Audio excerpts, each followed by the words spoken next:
chew on the earwax? And it's beeswax burn globally. That doesn't reach back.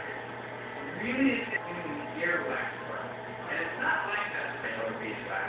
It was like a red crackle.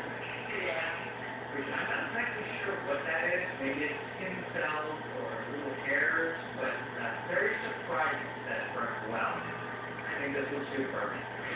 That means they can move on to stage 2, collecting enough earwax to make a candle. But what's immediately clear is it's going to take a while. Yeah, clean your canal. We're going to have to call a lot of people, huh? We're going to need a lot of people. All right, everybody, come on in. Here are the usual suspects. The Mythbusters team call it wacky, Victory! poison, airy, It's a gross. leaky-eared glory. Really hard.